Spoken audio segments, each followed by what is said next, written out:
Hello ji, assalamu alaikum and namaste. In this video, we will discuss about admissions in MBBS and BDS session 2025 and 2026. तो जिसको लगता है मैं select हो गया हूँ, मेरा अच्छा aggregate like above border line है, तो उनको कॉन्ग्रेचुलेशंस। और जिनको लगता है कि मेरा नहीं बना, उन्हें भी कॉन्ग्रेचुलेशंस। ये ज़िंदगी आपको उदास होने के लिए नहीं मिली है। हम सब मिलकर आपके लिए एक अच्छा सा रास्ता ज़रूर ढूंढ पाएंगे। ऑब्वियसली मेरे पास इतना टाइम नहीं है कि मैं आपको पर्सनली गाइड कर सकूं। बहुत सारे मैसेज लगे हुए हैं, मुझसे जितनी एफर्ट्स हो सकती है मैं देता हूं। और मेरे एग्जाम भी नज़दीक हैं, इसीलिए हमने कैरियर काउंसलिंग का सेशन मैंने सोचा था, मैं वो भी नहीं कर पाया। तो उसके लिए आई एम सो सॉरी। इस वीडियो पर भी मेरा मूड नहीं था बनाने के लिए। मैंने सोचा कि प्रीवियस ईयर वाली जो है वो अपलोड कर दूं, बट चीज़ें थोड़ी चेंज है, इसीलिए वीडियो बनानी पड़ रही है। तो सबसे पहले आप सभी को क्या करना है, जो भी डॉक्यूमेंट्स आपके सामने हैं वो आपको रेडी करके रखने हैं। सही है। ऑनलाइन फॉर्म आपको फिल करना है। ऑनलाइन फॉर्म में कोई भी ग्लिच नहीं है, मैंने खुद फिल करके देखा है। एक रैंडम मैंने डिटेल डालकर फिल करके देखा है। ऑनलाइन फॉर्म आपने फिल कर लिया। इस साल कोई मैनुअल फॉर्म नहीं है। ऑनलाइन फॉर्म आप फिल करके जो उसका प्रिंट आउट निकालेंगे। पहले प्रिंट आउट इसका नहीं निकलता था, तो मैं भी अभी भी ऑप्शन अगर ना हो तो आप स्क्रीनशॉट निकालकर वो प्रिंट करवाएंगे। सही है। अगर आपको सिर्फ एमबीबीएस में अप्लाई करना है तो एमबीबीएस वाले ऑप्शन पर जाएंगे, सिर्फ बीडीएस में अप्लाई करना है तो सिर्फ बीडीएस वाले ऑप्शन में जाएंगे। सही है। अगर आपको दोनों में अप्लाई करना है तो एक एक में अलग अलग से अप्लाई नहीं होगा। लाइक अगर आपने सिर्फ एमबीबीएस कर लिया तो बाद में आप बीडीएस पर नहीं कर सकते, तो बोथ वाले ऑप्शन में आपको जाना पड़ेगा, एमबीबीएस एंड बीडीएस वाले में। सही है। आपने ऑनलाइन फॉर्म जो है फिल कर लिया। ऑनलाइन फॉर्म तब तक सबमिट ना करें, आप चेक कर लें क्या क्या चीजें, अकाउंट बना लें। आपको तब तक सबमिट नहीं करना जब तक आप किसी अच्छे आदमी से, जिसको नॉलेज हो, जो आपका वेल विशर हो, उसे अप्रूव नहीं करवाते चीजें। उसमें आपका प्रायोरिटी ऑर्डर लगा होता है, जो कॉलेज में आपको हेल्प करता है कि आपकी कहाँ कहाँ क्या आपकी प्रायोरिटीज हैं। तो ऑनलाइन फॉर्म आप फिल करके किसी ना किसी आदमी से, जो आपका सीनियर है, जो वेल विशर है, जिसके पास नॉलेज है, उससे आप जरूर जरूर क्रॉस चेक करवाइएगा। और मैं एक चीज हर साल सजेस्ट करता हूं कि हाँ, आपको ये सारा प्रोसीजर खुद फॉलो करना है। ऑनलाइन फॉर्म खुद फिल करना है। आप पढ़े लिखे हैं, आप जाहिल नहीं है। आप कंप्यूटर वाले के पास जाते हैं कि वो आपका फॉर्म फिल करे, वो आपसे ज्यादा पढ़ा लिखा है नहीं, वो जस्ट वेल ट्रेंड हो गया है। आप वेल एजुकेटेड नहीं, आप वेल ट्रेंड बन जाएंगे। तो ये सारी चीजें जो है आपको खुद फॉलो करनी है। वो बहुत ही ब्लंडर्स कर देगा और उसके बाद वो रिस्पॉन्सिबल नहीं होगा। इसीलिए मैं आपको चीजें समझा रहा हूं। ऑनलाइन फॉर्म बिल्कुल बेसिक है, उसमें आपकी पर्सनल डेटा है एंड प्रायोरिटी ऑर्डर है, और कुछ भी इससे ज्यादा नहीं है।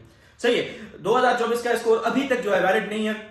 आगे क्या होता है देखते हैं। देखें, मेरे हिसाब से 2023 और 24 का स्कोर वैलिड होना ही नहीं चाहिए। क्यों नहीं होना चाहिए? ये रूल जो है पीएमएनडीसी का है, ओ सॉरी पीएमसी का था। अभी जो है पीएमएनडीसी ने उसको कॉपी कर लिया, बट सही से कॉपी नहीं किया, इसीलिए वो पीएमडीसी खुद भी फंस गई। क्यों सही से कॉपी नहीं किया? जब ये 2020 में पीएमसी या 2021 में पीएमसी ये रूल लाई थी, तो तब ये उनका प्रॉपर स्टेटमेंट थी, स्कोर वैलिड है विद इक्विवेलेंसी फार्मूला। अब हर साल का डिफिकल्टी लेवल अलग है, तो आप एक साल की टेस्ट दूसरे साल की टेस्ट से जज नहीं कर सकते। अभी आपने डोमिसाइल रेस्ट्रिक्शन पीएमडीसी ने लगाई, क्यों लगाई? क्योंकि भाई फेडरल का टेस्ट जो है पिछले साल इजी आया था। पंजाब की सारी सीटें, पंजाब के जो है बच्चे फेडरल में टेस्ट देकर पंजाब की सीट जो है कैप्चर कर ली उन्होंने। तो यही तो मसला है कि डिफिकल्टी लेवल डिफरेंट होती है। आप कैसे एग्जैक्ट स्कोर वैलिड कर देंगे? तो 2023 वाला तो हमारे पास वैलिड ही नहीं होना चाहिए, वो सारी की सारी बेच ही करप्ट है। और 2024 का वैलिड होना चाहिए, नहीं होना चाहिए। अगर आप कर रहे हैं तो विद एन इक्विवेलेंट फार्मूला करना चाहिए, मेरी पर्सनल सजेशन ये। अब क्या करते हैं जो ऑफिसर्स हैं, उनका दिमाग जो है सटक जाता है, वो अपने अपने रूल्स बना देते हैं। तो हम अपनी पॉइंट पर आते हैं। आपने फॉर्म फिल कर लिया। फॉर्म में एक चीज है present and permanent address. Present address वो होता है जहां पर आप अभी रह रहे हैं, और परमानेंट एड्रेस वो होता है जो आपके डोमिसाइल में मेंशन है। जहां पर अभी आप रह रहे हैं वहां पर कोई भी डॉक्यूमेंट आ सकता है। पहले ऑफर लेटर आता था, तो प्रेजेंट एड्रेस वो होता है जहां पर आपका कोरियर आए। सही है। परमानेंट एड्रेस वो होता है जो आपके सीएनआईसी एंड डोमिसाइल में मेंशन है। ये दोनों चीजें आप जो है ध्यान से फिल करिएगा। उसके बाद वहां पर कॉन्टेक्ट नंबर आपसे मांगे जाएंगे। कॉन्टेक्ट नंबर आपको वो देना है जो कन्वर्ट ना किया हो। सही है। जब आपका सिम जेस की थी तो अभी तक जेस की है, जेस वाली सिम थी, फिर मैंने जोंग में कन्वर्ट कराई, तो ये कॉन्टेक्ट नंबर जो है कभी भी नहीं दिया करते। उसके बाद जो है प्रायोरिटी ऑर्डर मैंने आपको बता लिया कि ध्यान से आपको फिल करना है। अच्छा, ये फॉर्म है किस चीज के लिए? ये फॉर्म है पब्लिक सेक्टर के एडमिशंस के लिए। सही है। पब्लिक सेक्टर में जो है आपकी सेल्फ फाइनेंस की सीट्स हो गई, वो भी फॉर्म अलग से आएंगे, बट वो तभी आप फिल कर सकते हैं जब आपका ये फॉर्म फिल किया हो। बाकी आप अगर प्राइवेट में मिलेंगे तो ये फॉर्म आप फिल ना करें, आप जो है अलाउ है। हाँ, अगर आपको रेसिप्रोकल पर अप्लाई करना है, रेसिप्रोकल के भी अलग से फॉर्म आते हैं, बट तभी अप्लाई कर पाएंगे जब आपका ये फॉर्म फिल किया हो। मतलब इन सेंस, अगर आपको किसी भी पब्लिक मेडिकल कॉलेज में एडमिशन लेना है तो ये फॉर्म आपको जरूर फिल करना है। सेल्फ फाइनेंस और रेसिप्रोकल का थोड़ा बहुत जरा डिफिकल्ट है इस साल के लिए, मेडिकल बात हुई थी, बट अभी तक जो है 100% क्लियरिफिकेशन नहीं आई, तो मैं उस हवाले से अभी बात नहीं करूंगा। वो जैसे ऑनवर्ड सेल्फ फाइनेंस के फॉर्म आएंगे तब बात करूंगा। ये पेज नंबर प्रोस्पेक्टस में 124 है, वहां पर वेटिंग लिस्ट वाले जो रूल्स है ना, ये न्यू एड किए गए हैं। तो मेरी जो सीएमसी बात हुई थी वो ये बोल रहे हैं कि ये DOHS एंड लम्स फॉलो करेगी। चलो देखते हैं आगे क्या होता है, जब वो फॉर्म आएंगे तो चीजें देख ली जाएंगी। अगर आप सेल्फ फाइनेंस पर भी मिलेंगे तभी भी आपको ये फॉर्म जरूर फिल करना है। अच्छा, काफी बच्चे ऐसे होते हैं, भाई मुझे BDS में तो जाना ही नहीं है, तो मैं क्यों 3000 जो है या 3500 जाया करूं। देखें, अगर आप फॉर्म फिल नहीं करते तो मतलब बाल आपकी कोर्स से चला गया, आपको सीट मिलेगी नहीं। अगर आपने फॉर्म फिल कर लिया तो एटलीस्ट आपको वो कॉल करेंगे, आपको अप्रोच करेंगे, आप बाद में भी ना कह सकते हैं।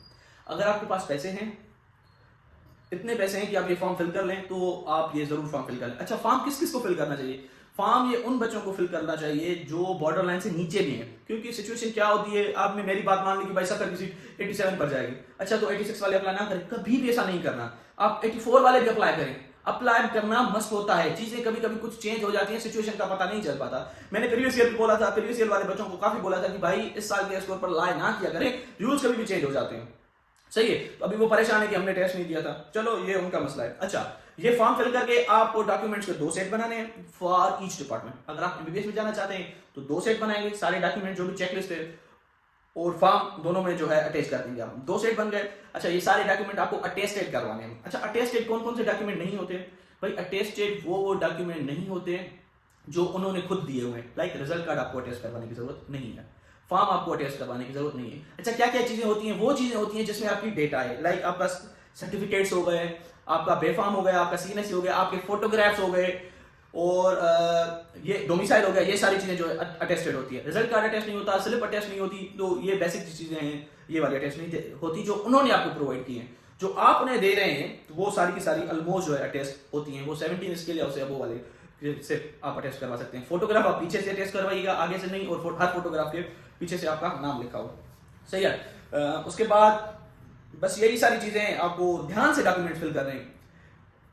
बाद में क्या होता है, थोड़ी थोड़ी मिस्टेक आपके लिए मसला बन सकती है। कैसा मसला? प्राइवेट एडर में मसला हो सकता है।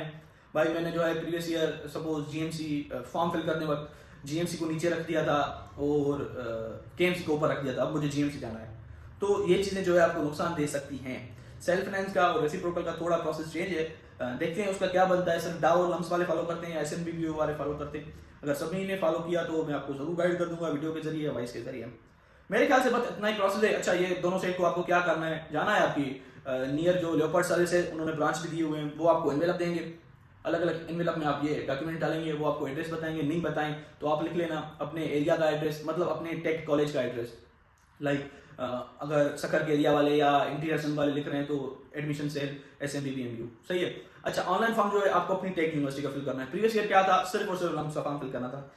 हैदराबाद के सराउंडिंग जो भी एरिया हैं, लाड़ वाले एरियाज, वो लम्स का फॉर्म फिल करेंगे। कराची वाले सब डाओ की वेबसाइट पर जाकर फॉर्म फिल करेंगे, और इंटीरियर वाले जो है SMBBMU के पास जाकर मतलब ऑनलाइन उनका फॉर्म फिल करेंगे। सही है। तो ऑनलाइन फॉर्म भी ध्यान से फिल करिएगा, क्योंकि आपकी जो मेरिट लिस्ट बनती है वो ऑनलाइन फॉर्म के अकॉर्डिंग बनती है। एक एक डॉक्यूमेंट चेक नहीं किए जाते। हाँ, इसका मसला हो जाता है, क्रॉस चेकिंग होती है, फिर वो जो है आपके डॉक्यूमेंट से होती है। तो ऑनलाइन फॉर्म भी ध्यान से फिल करना है आपको, मैनुअल फॉर्म भी ध्यान से फिल करना है। प्रोसीजर बहुत ही सिंपल है, आपको किसी के पास भी जाने की जरूरत नहीं है। इन द एंड सभी डॉक्यूमेंट्स अपने पास रखकर क्रॉस चेक करवा कर फिर सबमिट करवाने हैं आपको। सही है। बिल्कुल छोटा सा प्रोसेस है, आप सभी जो है अच्छे से कर लेंगे। Wish you all the best for your future. और जो नहीं हुए वो मायूस ना हो, सब ठीक हो जाएगा, आप सह लेंगे, सब बर्दाश्त कर लेंगे। अगर इंप्रूव की तरफ जाना चाहते हैं वो भी रास्ता अच्छा है, अगर इंप्रूव की तरफ नहीं जाना चाहते, कोई और फील्ड में लेना चाहते हैं, वो भी अच्छा है। ये तो मेरी गलती है, इस पर तो एक अलग से सेशन होना चाहिए था live, but I am sorry, मुझे टाइम नहीं मिला। अब तो मेरे ख्याल से टाइम भी बहुत ज़्यादा आगे निकल आया है। तो इतना ही प्रोसेस है। अगर आपको फिर भी कोई मसला हो तो आप कमेंट कर दीजिएगा। Thank you so much.